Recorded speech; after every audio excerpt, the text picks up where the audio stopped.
از ساعت 12 قراره براتون این ویدیو رو بگیرم. یه بار دوربین شارژش تمام میشه، یه بار برق میره. اصلا الان ساعت 2.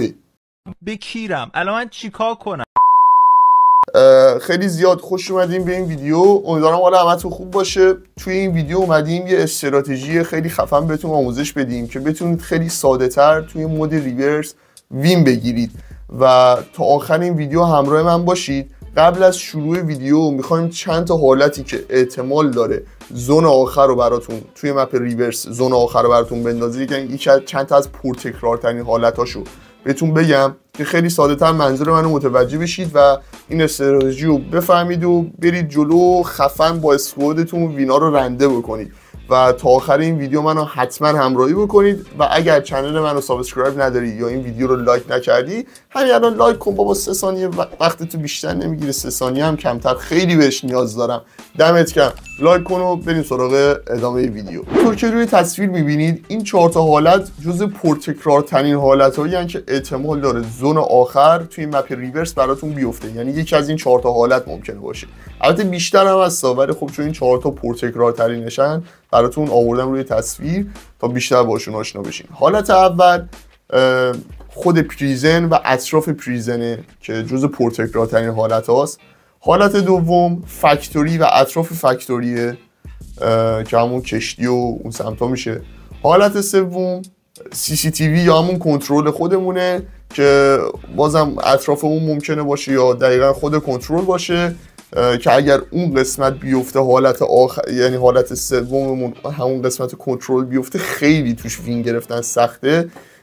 و حالت چهارممون و آخرین حالتمون هم بایو ویپن و اطراف بایو ویپنه. این 4 تا حالت جز پرتکرارتریناشن و یه نقطه اتصال بین تمام این حالت ها هست، اونم یعنی وسط مپ پریزن که بخش اصلی استراتژی که میخوام بهتون یاد بدم.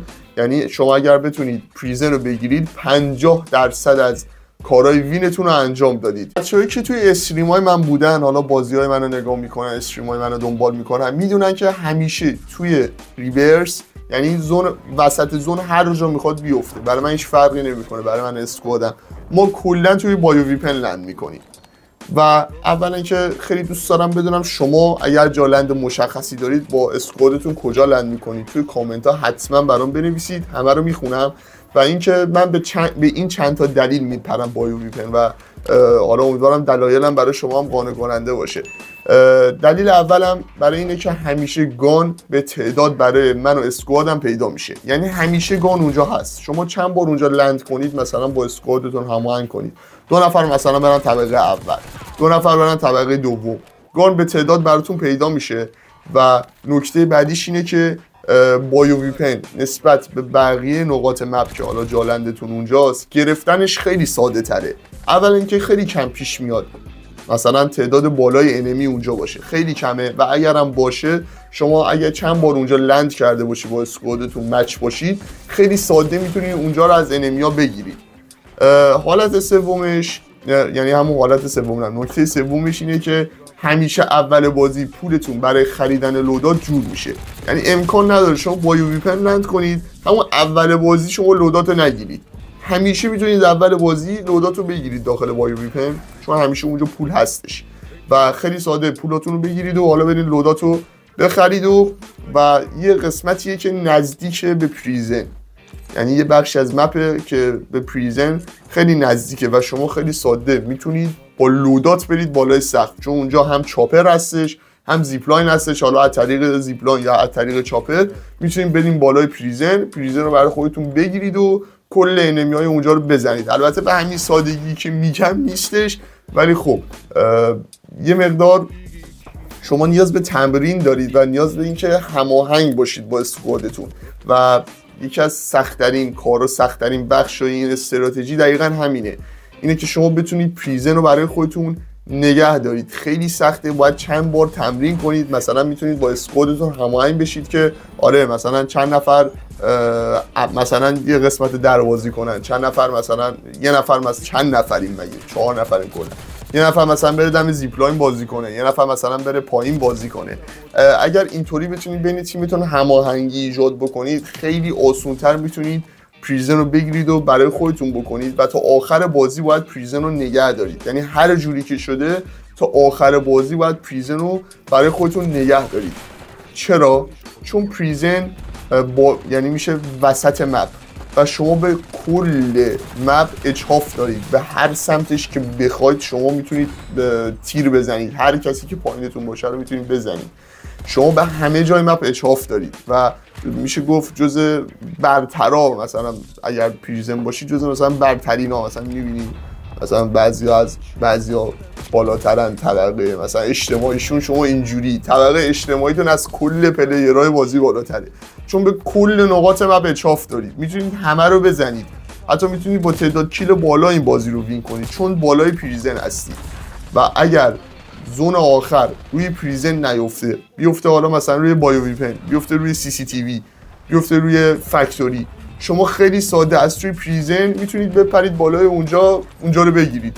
به همین سادگی، چون وسط مپ قرار دارید. و میگم پریزن اگر بتونید اونجا رو بگیرید و برای خودتون بکنید، شما 50% کار رو انجام دادید. حالا یه مثال براتون میزنم که خیلی ساده تر بفهمید چجوریه جریان. A few moments later. این بخش ویدیو رو دوست دارم با هم دیگه ببینیم. زون آخر رو از روی پریزن انداخت روی CCTV، یعنی یه مثال خوب میتونه برای این استراتژیمون باشه. ما با بچه‌ها پریدیم، حالا یه شانسی که آوردیم بالای CCTV خالی بود، یکی از بچه‌ها فال دمیج خورد افتاد پایین. بعضی وقتا میشه که بالای CCTV پره، شما میتونید از طریق پرستیژن یه حرکتی اون بالا رو خالی کنید با اسکوادتون بپرید روی CCTV. ولی خب حالا شانسی که ما آوردیم بالای CC خالی بود و با بچه‌ها پریدیم. الان می‌خوایم با هم ببینیم که دقیقاً چی میشه. ما چون از بالای پریزن پریدیم داخل CCTV تونستیم بالا رو بگیریم. شما یعنی می‌خواستی از اطرافش بیای، راحت بالای CC تو رو میزدن اگه آدم بودش اونجا، خیلی ساده تو رو میزدنت. میبینید از اون بالا دارم همه رو میزنم، هیچ کس هم هیچ کاری نمیتونه بکنه.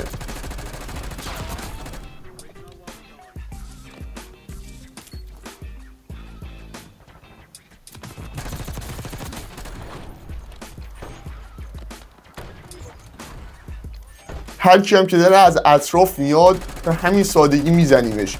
چرا؟ چون خیلی زودتر فهمیدیم زون آخر رو داره کجا میندازه، از بالای پریزن پریدیم اونجا رو گرفتیم. یعنی اگر این زون آخر توی بایو ویپن میافتاد یا توی فکتوری، ما بازم خیلی ساده میتونستیم بپریم اونجا با بچه‌ها وینو بگیریم و به همین سادگی تموم شدش. این استراتژی بودش که من چندین وقت دارم ازش چندین بار ازش استفاده کردم و خیلی مدت هم هستش دارم این کارو میکنم و خیلی نتیجه میگیرم. یعنی تو بیشتر مچ‌هایی که میزنم دارم از این استراتژی استفاده میکنم و نتیجه میگیرم. امیدوارم که به درد شما هم بخوره. دوست دارم قبل اینکه قضاوت بکنید و هر چیزی ازش استفاده کنید بعد کامنت بذارید. بعضی یزیدا هستن میبینن همینجوری میان برای خودش کامنت فوش میذارن، نه داداش تو داری اشتباه میکنی.